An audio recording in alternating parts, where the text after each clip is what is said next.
Esmeralda, threat pa rin yun for SGD Omega. They can pick it up themselves. And Sunsparks, they're gonna stick with the comfort zone na meron sila, the Grok, na pinakita nila nung Game 1. Mind you again, this is first pick threat ng Sunsparks. SGD Omega, ano pa, yung mga follow-up nila dito against kay Grok. Dapat yung style ng draft dito for the SGD Omega, halos yung style ng Sunsparks ginagaya nila from the Game 1. Diba? Kung kakakita tayo ng Grok and possible ba ilalabas ulit ba nila yung first 2 picks nila kanina, which is yung may show sila. Oh, let's see kung yun no? Ganun yung style nilang paikutin. And ang kailangan nila dito, yung natutunan nila na mas malinis na execution. Yung draft kasi sa Game 1, almost ticket for me. Yeah, even Even the game Sa execution lang nagkatalo. Yeah, pati game 2 din, dikit naman basically. Execution. Like yeah. Kasi nung Game 1, ang nasabi natin doon, si Fuzaki at si JP lang talaga nagtrabaho. Eh ngayon, mag-iiba naman yung SGD Omega. Akai and Kaja. Sinabi mo labanan ng Akai dahil may revival tong taong to. And definitely, SGD Omega, they want to take advantage of that fact. And kinuha na nila yung top 1 hero ni Crypt, na Kaja. If I were Sunspark here, kung ako nagda-draft dito, kailangan ko na kunin yung Teresa. I cannot just leave that open. Ibibigay sa SGD Omega. So, is either kunin na nila right now, as soon as possible, kasi madami naman mage. Yeah, I mean, going for the SMA. I think they need to do something yun naman ngayon. Kasi, kailangan, they need to refresh it up naman. Sabihin natin, okay, nanalo yung first game gamit yung gusto ni JP. Yeah. But the second game natalo. So, we need something, Something new. Something new, something nabasa na masyado yung gusto niya. Yeah. But either or, perfect gameplay gusto niya. Yeah, definitely. Walang ano din eh. Kumbaga uncontested na sobrang galing na gusto player ni JP. It's just that SGD Omega, they already have the idea kung paano laruin yung Gusion ni JP dito. Pero grabe, Claude kagad. SGD Omega, Toshi. Sabi niya, game 3 na, bigay mo na sa akin. Kumpiyansa is up. Para sa side ng SGD. Mind you all 3 games, Claude, ni hindi nag-carry, ni hindi nag-ranger, sabi niya, babaguhin ko yung playstyle ko rito. I will go for the Claude. First phase, Claude kagad. So, Sunsparks, ni-remove na nila yung Teresa. That is the problem na minention ni Doki kanina. And that's the reason why they picked up the Esmeralda as well. Now, SGD Omega, what are the heroes that they have to look out for sa side ng Sunsparks? Okay, there you go. Kimi, already. Team is picking. Feeling ko for the Sunspark, uuwi to sa double mage setup. And para naman sa SGD Omega, specifically kay Kaja, if ever si Creepsu gagamit, hindi ko siya naramdaman talaga on game number 2. So kailangan mag-step up ng Kaja nila kung sino man ang gagamit to close the game. Yeah, quick question lang no, Gusion is still up for the taking sa side ng Sunsparks. Kaya nga, yun babanggit ko na possible na umuwi sa double mage setup. I mean, sorry, tulad nga sa sinabi ni Prof, Creepsu with that Kaja, there's no impact at all.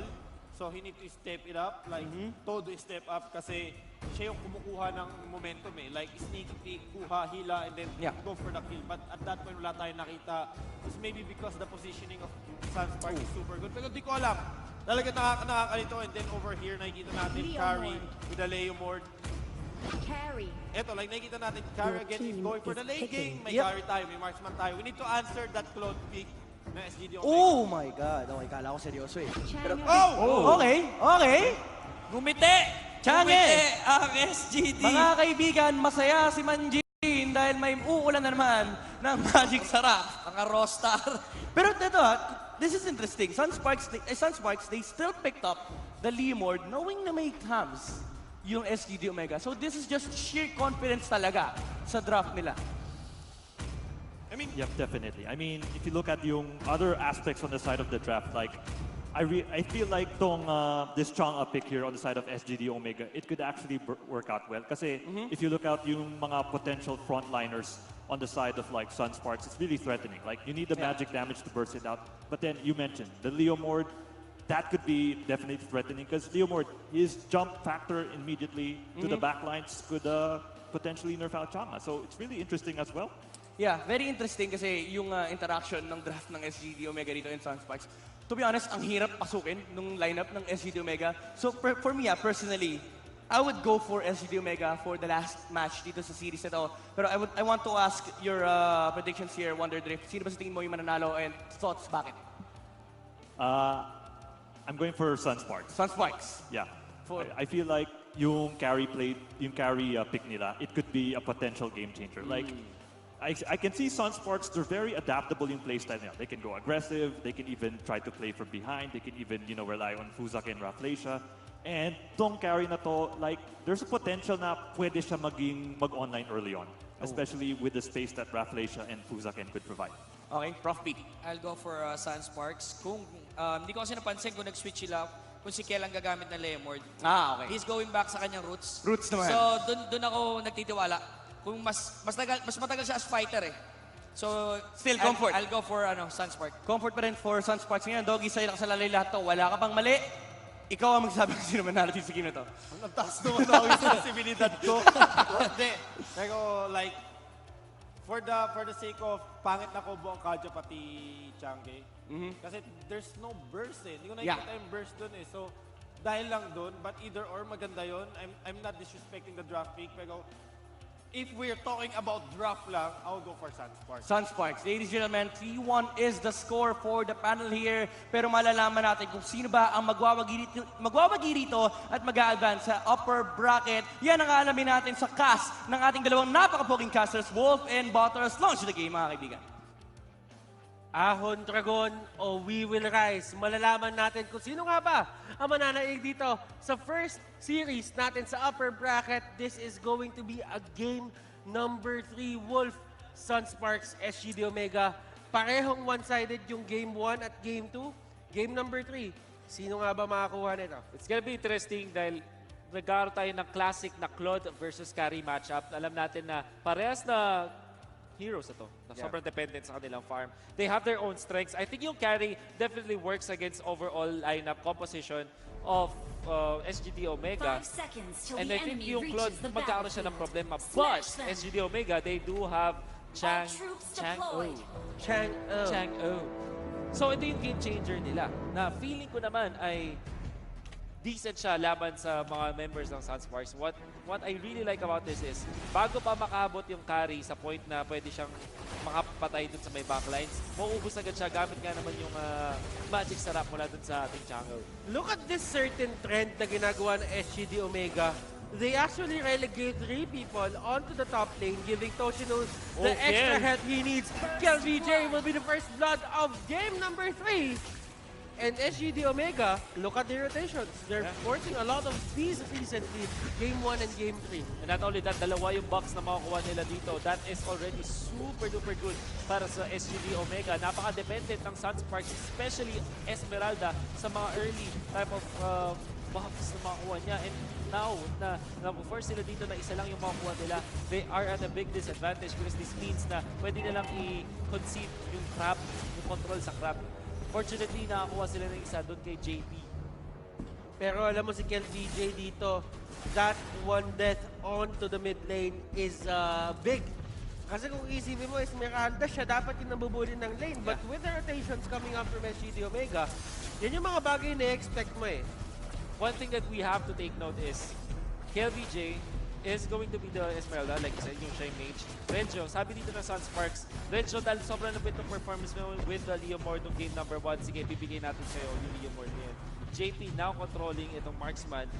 KLVJ, the way we look at him, pag naglalaro siya, is hindi siya talaga dependent sa early snowball. Sobrang late game oriented ni KLVJ to a point na kaya niya magtiis. I think that after the result of the initial laning stage for Sunsparks, it's gonna be up to KLVJ kung paano siya magre-recover now as an Esmeralda. Kasi kung Thumbs yung gamit niya, like previously, sobrang dali lang niya makapag-comeback or makapag-recover. But this time, ang laki ng kanyang burden dito sa Alam mo, team. napansin ko din ngayon, Kuya Wolf, that with the arrival, sobrang liit ng punish sa mga offlaners. Kasi kapag offlane ka tapos merong arrival yung kakampi mo, he can just use the arrival para Matulungan ka. sabihin natin, i-push back yung mga nagpo-push ng lane. Kenji already Pull back. taking Push back. so Ganun din much yun eh. damage. Nakuha nga din yung forced out ng ultimate. The Counter Inferno has been forced out. The turtle will be taken by the Esmeralda. Pero napakaganda dito. Herkinas wala kay Hit. Oh, what a wall charge! Kumalik na sa tatlo. And there's the damage mula kay Esmeralda. Sama na pag-type. Dalawa na. Samaw na yung Kaja. As Sunsparks finds something out of nothing. Again, what a wild charge mula kay Fuzaken. And look at the skills na binabato dito ng side ng Sunsparks. Hindi lang talaga basta mema. Mema ba to okay na. there is a reason behind every throw na ginagawa nila skills nila, and that's what makes them a very good team in terms of team fights, and especially on those objective fights. RTC will be able to get this trap. As Sunsparks, nasa kanila na yung kalamangan ngayon. I think yung Sunsparks, sinabi mo kanina na merong reason palagi pagpunta nila ng skill. Kanina, na-force out nila yung counter at Inferno kay Kenji, and already, alam natin, malaki na yung nawawala agad sa isang taps kapag wala na Fixo with the Divine Judgment. Balik comes Raptisha, pero nakabuhay pa dito si KLVJ. At nakapag-Falling Starmoon pa ka, nakapag-Stardust Dash pa dito, makakapatay pa ng dalawa! KLVJ! You can't sleep on this guy! Napatayo si Doggy, mga kaibigan! Napatayo si Doggy! Nagka-stampede! What? Kasi grabe naman kasi yung nakita natin dito mula kay KLVJ. We know that with the Stardust Dance and the Frost Moon Shield, kapag tama yung combo mo at hindi mo napatay yung isang Esmeralda, madali siya makapag-regen. And we saw that if you group up together, mas mabilis kasi yung cooldown ng Frost Moon Shield. Pero they go in, Toshino with a good BMI. Hurricane Dance will be used, pero Toshino can load Stein pababa! That is Claude going down to Shino. The first death on this guy, wala pa rin siya nakakuha ang kill so far, even with the Bounty Hunter. Now, KLVJ forces another counter at Inferno dito mula doon sa ating Rams. At dahil dyan, meron na namang control sa turtle area itong Sunsparks. Okay, but on the top lane, Kuya Wolf, another takedown. Third takedown by Renjo. The pacing of the game is slowly going towards the side of Sunsparks, especially the gold. Look at this. 4K na halos ang hawak. What do you think happened, Kuya Wolf? Well, this is the recovery again mula kay KLVJ. Kakasabi lang natin kanina na nasa kanya yung bola. Siya yung bahala kung paano makaka-recover yung Sunsparks overall. And it was set up with that good wild charge dun sa may gitna mula doon kay Fuzaken. Fuzaken has been playing so well this entire series. And Raptisha actually able to run away. And, wow. Kanina pa yung interaction na yan na si Krebs uhulingin si Raflisha. Si Raflisha casually flickering out na parang wala lang nangyari. And this means that KLVJ will have so much items na ngayon. Naka-mystery shop din siya with 3 kills to his name. Level 10 na rin siya ngayon. Imagine na mahirapan na rin talaga yung SGD Omega. Carl TZ, we are yet to see the impact of this Chang. Oh, Raptisha taking some shot. Pero okay lang yan dahil na-way of the dragon na nga dito si Heath. Not enough damage mula kay JP though as medyo nagdadalawang isip dito yung Sunsparks. Napauli na dito the mixed meteor shower already committed by the Chango. Kasi inugi si Changi dito eh. Luging-lugi si Changi talaga dito. Isipin mo si KLBJ, ibabato niya sa'yo isang buong star. Oh. Yung sa kanya medyo Maliliit lang. seasoning lang eh. It's a meteor shower. So kumbaga kapag ka ang datingan na dito, ano na, batuhan na, tsaka parang nakiyan ng damage. Alam mo kung sino mas malaki. Oh, nice sidestep mula kay KLVJ para hindi siya tamaan of 1,000-pounder na yun or potentially nga Modem. But Crypto already taken out of Flesh.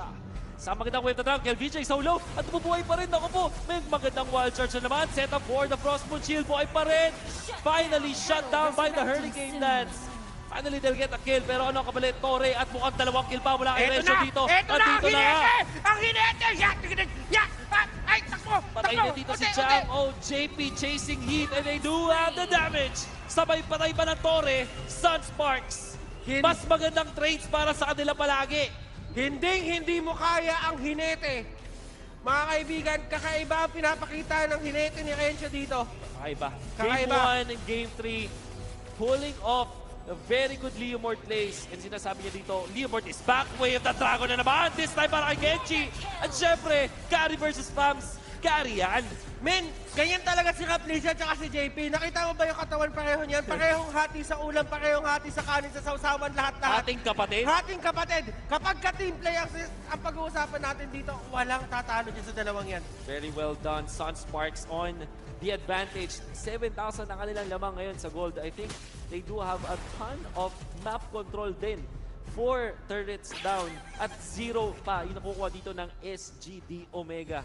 Talk about comfort, this is Sunsparks showing us kung paano laruin ang Esme, ang Grak, at ang Leomord. And tama yung sinabi kanina ng panel natin eh. yung sinabi ni Doggy doon na walang burst damage yung side dito ng SGD Omega, that is costing them a lot. Kasi in the first place, si Kel VJ, yung Esmeralda, kailangan mabilis na patay yung gawin mo eh. Oh, you have to hold on to dahil may na-wave na dragon na naman. Napatay nila dito. Yung Kaja agad at nagabol pa rin sila. May nahatap pa nga ba dito? Kung sa akin, nung ganat ang Angulo. But this time, they will take down the Leomord.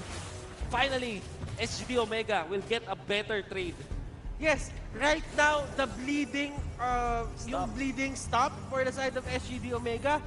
Pero kasi, hanggat nandun yung wound na yon, bubuksan ng Sunsparks to. At aabusuhin nila yun. Pero Go first!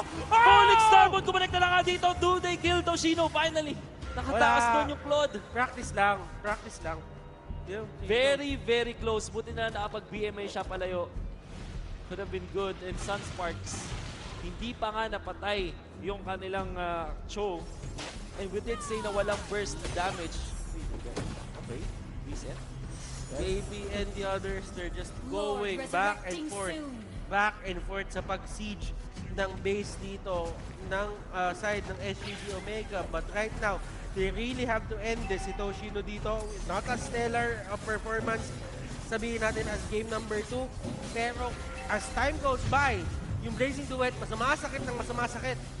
Well, unfortunately, ang mas masakit dito is syempre yung light wheel Yes. mark na meron dito si JP. 4-0-2 on this carry. At ito na nga yung abante ng Sunsparks na finish. Oh, there's gonna be a good Hurricane Dance, pero hindi mahihirap dahil patakbo na nga lang sa ito. What a wall charge na naman! Kumanek na sa isaan, they'll take down the Akai. Sabay stinger pa para din cool. Well, si Pusa ganyan talaga ugali yan eh. Pero, At this point It is kasi what it mind is. games Yes. din yan eh. Parang if you tilt your opponents, if you mess with them, sabi nga ng isang sikat na player sa ibang esports title, you have to win the mental battle against your opponents. Kung sino mas mahina yung mentality, yung mental fortitude, sila yung mas madali mag-break. bakit nga ba? Kaya sabihin natin, the more na napipikon ka sa kalaban mo, the more na mas gigil ka eh. nagigigil ka, the more na gumagawa ka ng pagkakamali. Exactly. So this is not a battle of draft, this is not a battle of strategy, but at the same time, Battle of the mentality minds. as well! Naku po, Battle nakikita of the sila. minds! That's the Claude being picked off.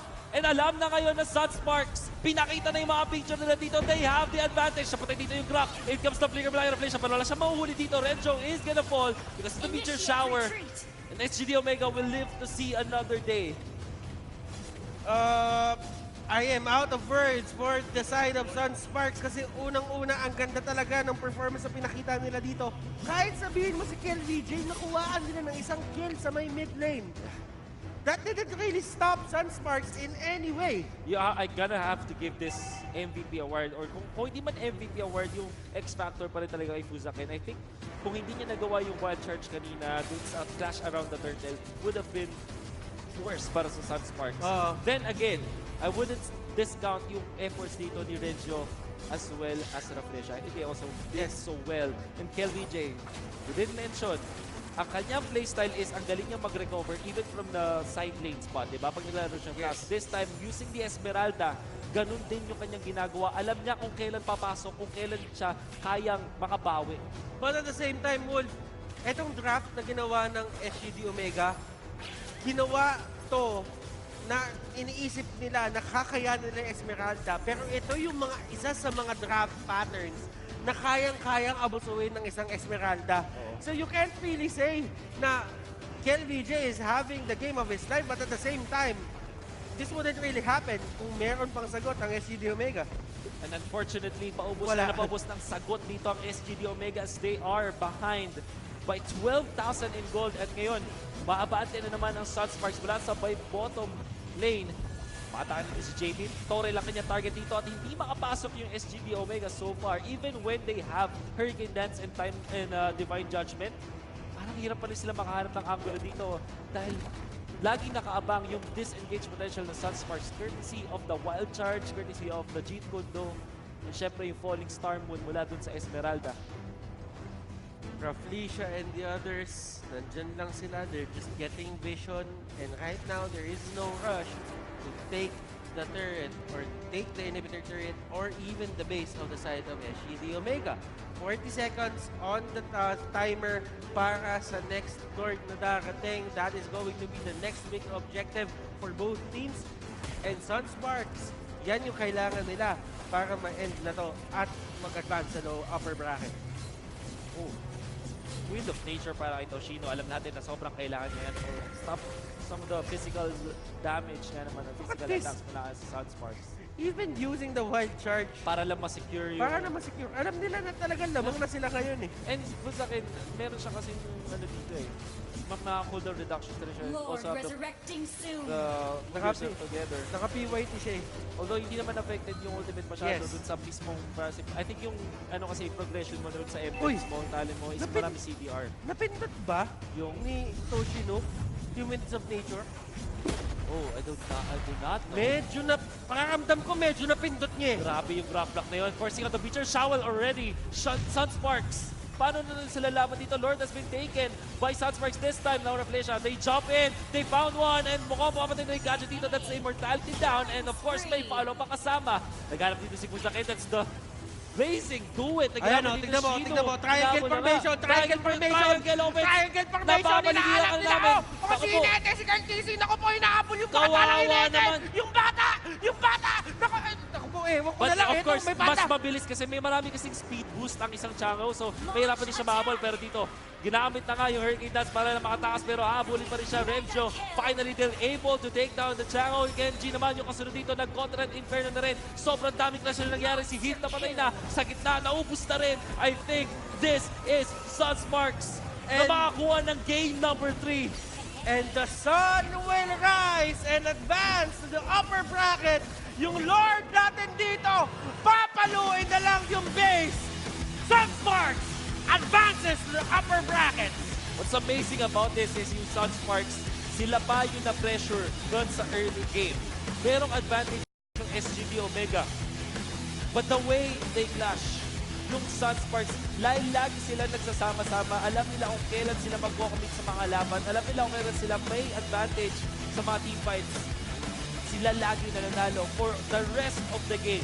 Lahat ng laban, lahat ng trades in terms of skirmishes and kills, laging nasa advantage ng Sunsparks.